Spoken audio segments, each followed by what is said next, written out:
किसान नेता आदरणीय सचिन पायलट साहब को मैं आमंत्रित करता हूं कि आप सब लोगों को संबोधित करें। आदरणीय पायलट साहब। सचिन पायलट, सचिन पायलट, सचिन तुम संघर्ष करो, पायलट साहब आगे बढ़ो, पायलट साहब आगे बढ़ो,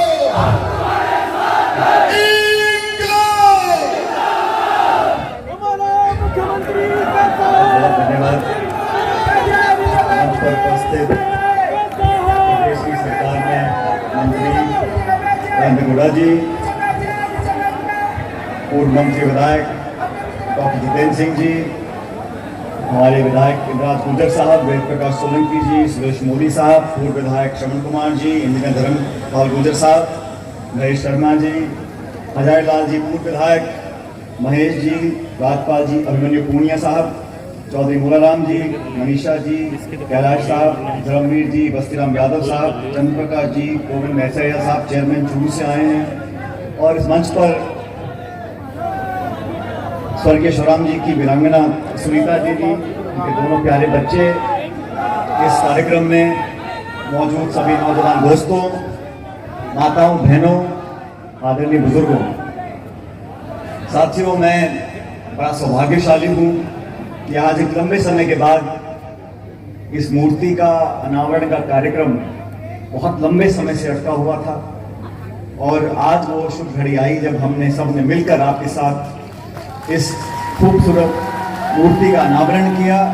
मेरा सौभाग्य है कि शिवराम जी की याद में जो ये प्रतिमा बनी है, ये बहुत लंबे समय तक इस इलाके को, इस क्षेत्र को, पूरे देश और प्रदेश को एक प्रेरणा का स्रोत आज मिला है। और सचमुच मैं आभारी हूं उस परिवार का जिन्होंने हिम्मत रखते हुए अपने घर को, अपने बच्चों को संभाल कर रखा, और आप सब लोगों का जो आज इस यादगार क्षण में आप यहां पर आज उपस्थित हुए हैं। साथियों, वीरांगनाओं की मांग को लेकर काफी कुछ कहा गया, और इस बार भी मेरे संज्ञान में लाया गया कि हमारी शिवराम जी की जो धर्मपत्नी है वो शिक्षित है, पढ़ी लिखी है, और जो सरकार चाहे केंद्र की हो चाहे राज्य की हो, जो जो वीर गति को प्राप्त होते हैं, जिनकी शहादत इस देश की मिट्टी के लिए हुई है, उनके लिए हर संभव सहायता और सहयोग सरकारें करती हैं। मैं समझता हूं कि जिस घर से सैनिक शहीद होता है, हो सकता है कि पलटन के लोग, युनिट के लोग, उनके दोस्त, उनके चाहने वाले, उसका दुख उनको महसूस हो, लेकिन घर का जब कोई जाता है तो जो निकट परिवार है वही उस मौत को रोज झेलता है। हम और आप आंसू बहा सकते हैं, हमदर्दी दे सकते हैं, मूर्तियां लगा सकते हैं, लेकिन इंसान के जाने की जो कमी है वो परिवार ही उसको झेलता है और जीवन झेलता है। इसलिए मैं ऐसा मानता हूं कि इस क्षेत्र में, और शेखावाटी का ये क्षेत्र पूरे हिंदुस्तान में खेतरी झुंझुनों का नाम इसलिए है कि यहाँ पर किसान भी है और जवान भी है। हजारों सैकड़ों की तादाद में यहाँ पर नौजवान प्रतिस्पर्धा करते हैं, मेहनत कर कर फौज में, पैरामिलिट्री फोर्सेस में भर्ती होते हैं। उनके लिए, उनके परिवार के लिए अगर कहीं थोड़ा मोड़ा हमको नियम में परिवर्तन करना पड़े, कहीं कोई रियायत देनी पड़े, मैं तो कहता हूं कानून भी बदलना पड़े, तो हमें संकोच नहीं करना चाहिए। ये बात मैं सरकारों को बताना चाहता हूं। अभी आप जानते, कुछ दिन पहले कुछ और वीरांगनाएं थी, उनकी भी मांगे थी, वो तीनों मेरे घर भी आई थी जयपुर में, बहुत दुखी थी, और मैं समझता हूं उनकी मांगों को मानो या ना मानो, लेकिन उनकी बात को सुनना हम लोगों को चाहिए था। उनकी बात को सुनकर जो संभव था उसके लिए हाँ बोलते, जो संभव नहीं था उसके लिए ना बोलते, लेकिन उनको मान सम्मान लेकर, उनकी बात को सुनकर, उनके दुख को अदा करने की जिम्मेदारी हम लोगों की है। और मैंने इस काम को किया, मेरे घर को आई, मैंने इनकी बात को सुना, मैं सरकार का हिस्सा नहीं हूं, लेकिन ये सरकार हम लोगों की है। आप सबके आशीर्वाद से हमारी पार्टी की सरकार बनी थी। तो आने वाले समय में शिवराम जी की जो धर्मपत्नी है, क्योंकि वो शिक्षित है, पढ़ी लिखी हैं और जीवन में अपने परिवार को आगे बढ़ाने के लिए कुछ करना चाहती हैं, तो मुझे लगता है कि यहां पर अगर हम बड़े बड़े लोगों के लिए, बड़े बड़े मुद्दों के लिए अध्यादेश ला सकते हैं, संशोधन कर सकते हैं, कानून बना सकते हैं, कैबिनेट के फैसले लिए जा सकते हैं, मैं सोचता हूं कि हमदर्दी रखते हुए, इस शेखावटी के मान सम्मान को रखते हुए, जो लोग वर्दी पहनकर देश की सरहद पर खड़े होकर गोली खाने के लिए तैयार हैं, गोलियां खाते हैं, उनके परिवारों के लिए ये थोड़ा बहुत संशोधन हमको करना चाहिए, ताकि जो वो चाहती है उस शिक्षित महिला, उसको उस प्रकार की नौकरी मिल सके।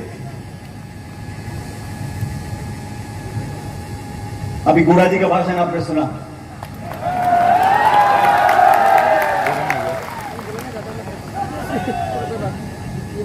कुछ हफ्ते पहले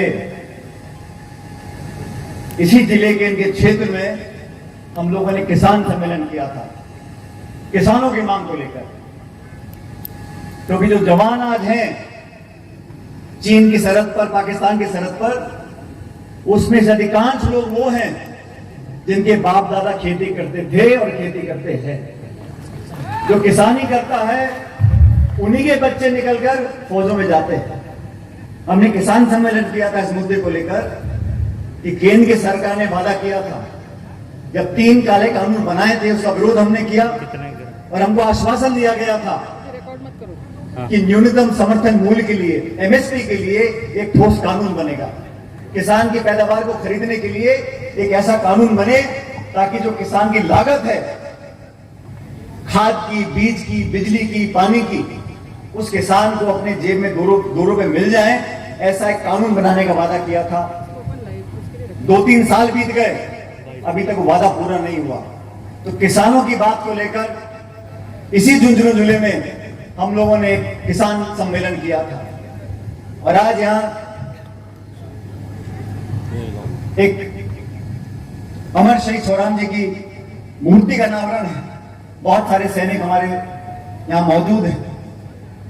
तो ये शेखावटी झुंझुनू किसान और जवान की पहचान है। मैं तीसरी पीढ़ी का आज फौजी हूं। मेरे जो दादा थे वो पढ़े लिखे नहीं थे, तो फौज में हवलदार की नौकरी करते थे, वहां से रिटायर हुए और स्वर्गीय पायलट साहब ने पढ़ लिख कर एक एयरफोर्स की नौकरी करी, 15 साल लड़ाकू विमान चलाया और जब मैं बहुत कम उम्र में सांसद बन गया तब तो मुझे ख्याल नहीं आया, लेकिन जब मौका था तो मैंने सोचा कि जब दादा ने फौज वर्दी पहनी थी, पिताजी ने वर्दी पहनी थी, तो मुझे वर्दी पहननी चाहिए। दोस्तों, 2012 में मैं केंद्र सरकार में मंत्री था, तो मैंने सारी परीक्षा पास कर physical test, medical test, SSB कर आकर 2012 में मैंने प्रादेशिक सेना में भर्ती ली और मुझे फक्र है कि हमारे परिवार का जो फौज और सेना से संबंध था, उस तीसरी पीढ़ी को आज मुझे आगे बढ़ाने का मौका मिला है।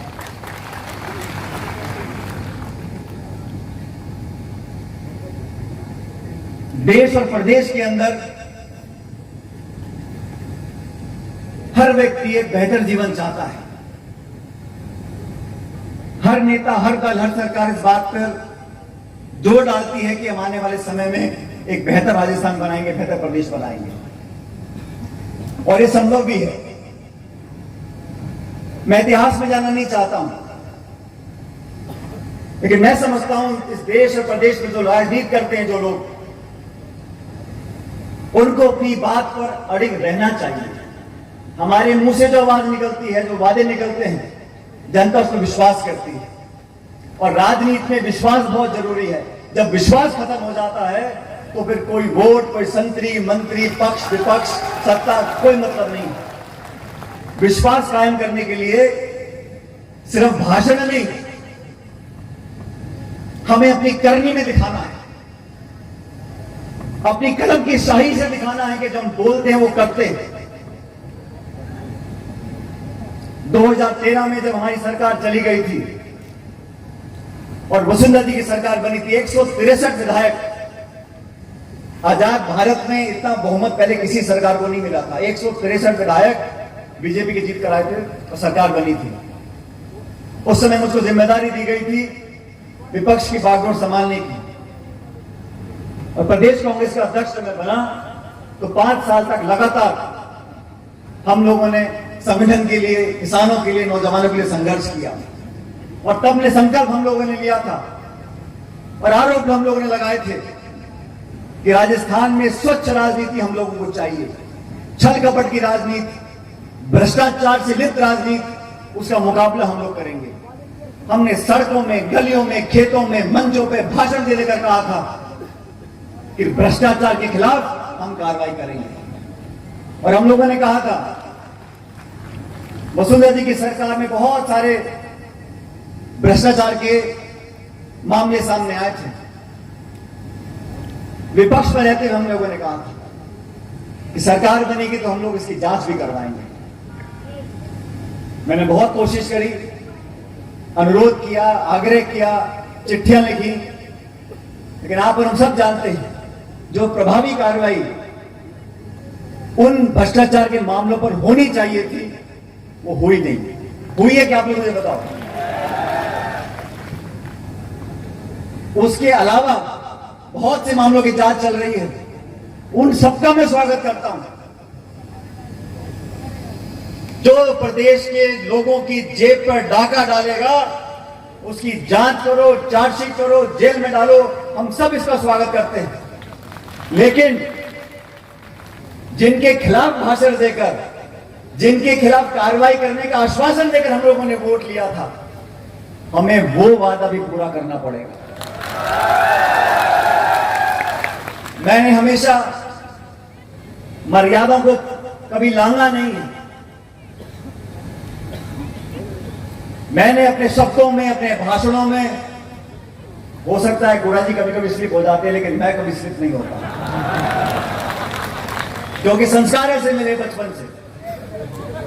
तो शालीनता, विनम्रता, मान सम्मान, आदर, प्रेम, भाईचारा, बड़ों का, बुजुर्गों का मान सम्मान करना मैंने हमेशा किया। मैं विरोध भी करता हूं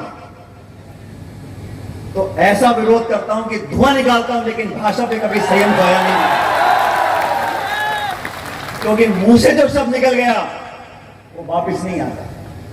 इसलिए मैंने हर एक का विरोध किया। अगर नैतिक विरोध है, राजनीतिक विरोध है, विचारधारा का विरोध है, प्रशासनिक विरोध है, सड़कों पर किया है, जेलों में गए हैं, धरने दिए, भूख हड़ताल करी है, लेकिन गलत शब्दों का प्रयोग नहीं किया। वसुंधरा जी मुख्यमंत्री थी, मेरे से उम्र में बड़ी हैं, लेकिन जब राजनीति से जब टकराव होता था तो टकराव बराबर का होता था और हम उनको हरा कर आते थे। लेकिन अपशब्दों का प्रयोग करना, ओछी भाषा का इस्तेमाल करना, ये ना हमने पहले कभी किया है और ना करने वाले हैं। लेकिन मुद्दों को लेकर, सिद्धांतों को लेकर, जबान से किए गए वादों को लेकर हमने ना पहले कभी समझौता किया है, ना आगे कभी समझौता करेंगे।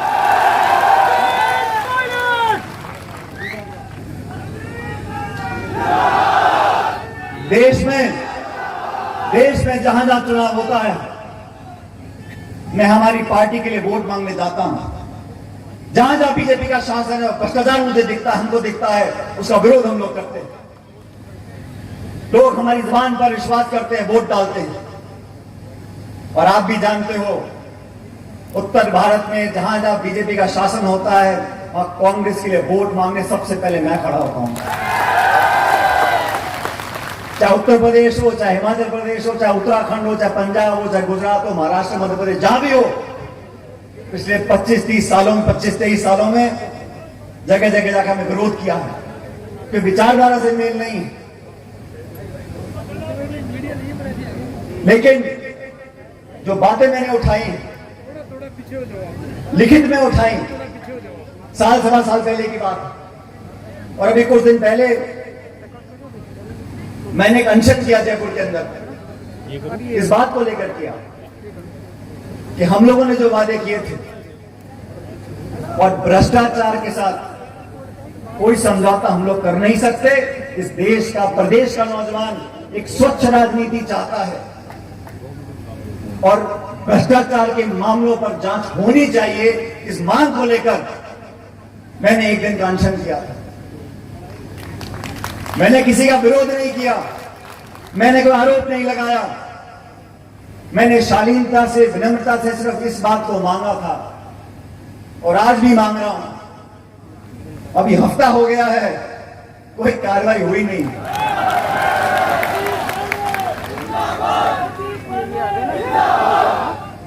लेकिन भ्रष्टाचार, करप्शन, आर्थिक अपराध करने वाले वो लोग जिन्होंने गलतियां की थी,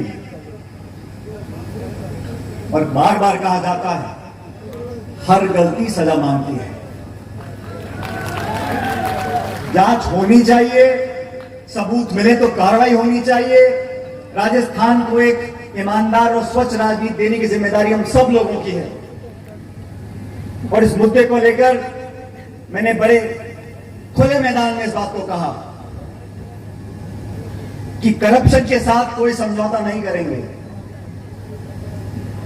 पर देश के नौजवान को, के भविष्य को हम अंधकार में डालना चाहते हैं, ऐसा हम होने नहीं देंगे। और ये संघर्ष, ये संकल्प कल भी मजबूत था, आज भी मजबूत है और कल भी मजबूत रहेगा। अब आप सब लोग यहां बैठे हो, मैं आप लोगों से पूछना चाहता हूं, जिन मुद्दों को मैंने उठाया, ये लड़ाई सही है गलत है? मुझे आवाज नहीं, क्या बोला आप लोगों ने? भाई मैंने किसी का विरोध नहीं किया, मैंने कोई लांछन नहीं लगाया, मैंने कोई किसी को कटघरे में खड़ा नहीं किया। मैंने बड़ी शालीनता से कहा कि जो हमने आपने वादे किए थे उन्हीं को पूरा कर दो, क्योंकि चुनाव सर पर है। जैसे गौड़ा जी ने कहा, ये 5 साल बीजेपी, 5 साल कांग्रेस की जो परिपाटी बनी है पिछले 25 सालों में, इसको अगर रोकना है, इसको तोड़ना है, अगर दोबारा जनता की सेवा करने का मौका हम लोगों को चाहिए, तो हमें ऐसा कुछ करना पड़ेगा कि जनता का विश्वास हम लोग जीत सके। इसलिए आज इस सभा में आप सब लोगों ने बहुत आशीर्वाद दिया और खासकर हमारी शहर की जो वीरांगना है, इसके भविष्य के बारे में चिंता प्रकट करी है। मैं सभी वक्ताओं को आश्वासित करना चाहता हूं कि जितना जोर हम में है, और गुड़ा साहब आपने ऐसा कैसे बोला, हम लाचार हैं, कमजोर हैं, मजबूर हैं? अरे छोड़ो, ये लोकतंत्र है, यहां जनता जनार्दन है। जिसके सर पे हाथ होगा वो ही ताकतवर होगा। बाकी ये पद, कुर्सियां, मंत्री संतरी आए चले गए, जो जनता के दिलो दिमाग में अपनी छाप छोड़ेगा वो ही इस देश में राजनीति करेगा। तो मेरा तो आप लोगों से निवेदन है, 36 कौम के लोगों से, कि आपने हमेशा मान सम्मान और प्यार आशीर्वाद दिया है, भविष्य में भी आप देते रहोगे। और हम लोग मिलकर इस परिवार की बेहतरी के लिए जो सबसे बेहतर काम हो सकता है उसको करने में कोई कसर नहीं छोड़ेंगे। लेकिन आप लोगों ने आज इस विश्वास के साथ यहाँ पर हमारा सत्कार किया, आशीर्वाद दिया, मैं आपका बहुत धन्यवाद करना चाहता हूँ। लेकिन आने वाले समय में ना तो हम डरने वाले हैं और ना हम पीछे हटने वाले हैं। हम सिद्धांत की राजनीति कर रहे हैं, ईमानदारी की राजनीति करना चाहते हैं, वादों को पूरा करना चाहते हैं, जवान किसान को मान सम्मान देना चाहते हैं, बच्चों को पढ़ाना चाहते हैं, एक अच्छा राजस्थान बनकर उभरे, ये हमारा संकल्प है। और मुझे पूरा विश्वास है कि आप लोगों का पूरा आशीर्वाद हमें मिलता रहेगा। अगर मिलेगा तो दोनों हाथ खड़े करके बता दो मुझको कि हम लोग आने वाले समय में बेहतर राजनीति कर देंगे। मैं आप लोगों का धन्यवाद करना चाहता हूं। मेरे साथ जोरदार नारा दो, भारत माता की, भारत माता की।